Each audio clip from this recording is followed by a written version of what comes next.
आज हम एमए चतुर्थ सेमेस्टर के छात्रों को द्वितीय प्रश्न पत्र के अंतर्गत कानपुर के प्रमुख ऐतिहासिक एवं धार्मिक स्थल बिठूर के संदर्भ में चर्चा करेंगे तथा यह भी जानने का प्रयास करेंगे कि पर्यटन के दृष्टिकोण से इस स्थल का क्या महत्व है। हम अपने इस व्याख्यान के द्वारा छात्रों में बिठूर के धार्मिक और सांस्कृतिक धरोहरों के प्रति ज्ञानवर्धन एवं जागरूकता पैदा करने की कोशिश करेंगे। यह स्थल कानपुर नगर से 25 किलोमीटर की दूरी पर स्थित है। वर्तमान समय में बिठूर नगर पंचायत के रूप में एक छोटा कस्बा है जहां ज़्यादातर जनसंख्या हिंदुओं की है। इसके बाद मुस्लिम जनसंख्या तथा ईसाई तथा सिख भी यहाँ रहते हैं। बिठूर शहर में प्रवासी मराठी आबादी भी है।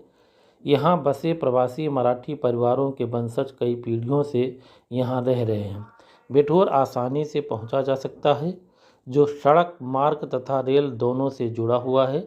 बिठूर का नज़दीकी एयरपोर्ट चकेरी कानपुर नगर में स्थित है। यहाँ का इतिहास बड़ा ही स्वर्णिम है। पावन सलिला गंगा नदी के किनारे स्थित बिठूर धार्मिक और ऐतिहासिक दोनों ही दृष्टियों से महत्वपूर्ण गौरवशाली स्थान रखता है। पौराणिक कथाओं के अनुसार यह स्थान भगवान राम के जुड़वा पुत्रों लौ और कुश की जन्मस्थली के रूप में विख्यात है। यह भी माना जाता है कि भारतीय संस्कृत का एक महत्वपूर्ण कालजयी महाकाव्य रामायण, जिसके रचनाकार महर्षि वाल्मीकि थे, उन्होंने इसकी रचना इसी पवित्र भूमि पर की थी। राजा उत्तानपाद के पुत्र ध्रुव ने यहीं तप किया था।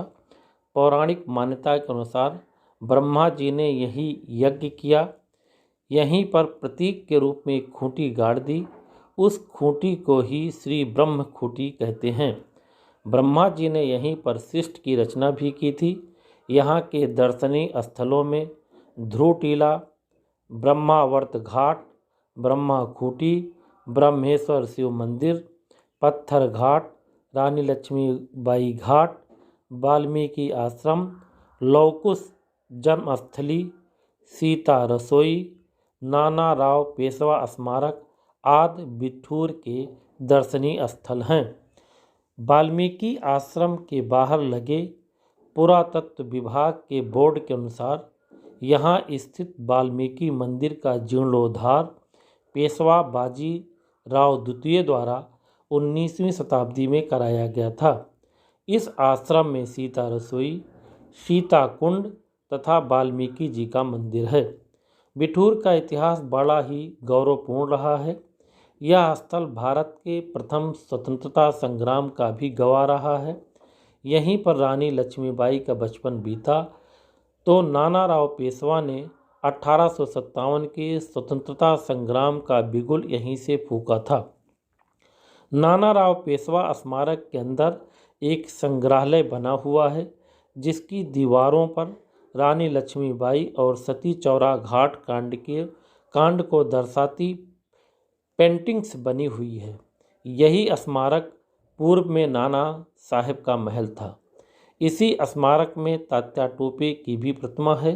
तात्या टोपे नाना राव के सबसे विश्वास पात्र थे, जो बाजीराव द्वितीय के साथ बिठूर आए थे। नाना राव पेशवा स्मारक स्थित म्यूजियम, जिसमें संरक्षित प्राचीन अलंकृत ईंटें, स्तंभों के अवशेष, प्रतिमाएं, हथियार, चित्र, सिक्के, शस्त्र, अखबार, मुद्राएं व अन्य पुरानिधियाँ ऐतिहासिक दृष्टिकोण से महत्वपूर्ण हैं। संग्रहालय की दीवारों पर सती चौरा घाट कांड का दृश्य अंकित है, जिसमें कानपुर के सती चौरा घाट पर क्रांतिकारियों ने सैकड़ों अंग्रेजों को मौत के घाट उतार दिया था। प्रतिक्रिया स्वरूप अंग्रेजी हुकूमत ने बिठूर पर आक्रमण कर नाना साहब के महल को खंडहर में तब्दील कर दिया था। अंग्रेज मानते थे कि नाना साहब पेशवा की कर्म शक्ति तात्या टोपे हैं, चिंतन शक्ति अजीमुल्ला खां हैं। अजीमुल्ला खां परामर्शदाता के साथ साथ देशभक्त कवि और ओजस्वी पत्रकार भी थे। उन्होंने पयामे आज़ादी नामक अखबार चलाया तथा संपादकीय लेखों का प्रारंभ सदैव मेरे हिंद के बासिंदों से करते थे। क्रांतिकारी अजीमुल्ला जीवित रहते अंग्रेज़ों के गिरफ्त में कभी नहीं आए। 1857 की क्रांति के गुरिल्ला युद्ध के नायक तात्या टोपे थे, जो बाद में नाना साहब पेशवा के जनरल के रूप में अपनी प्रमुख भूमिका निभाई, जिन्होंने युद्ध में अंग्रेजी सेना के छक्के छुड़ा दिए। तत्कालीन अंग्रेज जनरल मीड के शब्दों में, यदि संपूर्ण भारत में 5 तात्या टोपे होते तो अंग्रेज़ों को भारत में बहुत पहले ही विदा कर दिया जाता। संक्षेप में इस व्याख्यान में छात्र छात्राओं को बिठूर के सांस्कृतिक और ऐतिहासिक गौरव का भान कराया गया, ताकि उन्हें अपनी विरासत को समझने और प्रेरणा ग्रहण करने का अवसर मिल सके। धन्यवाद।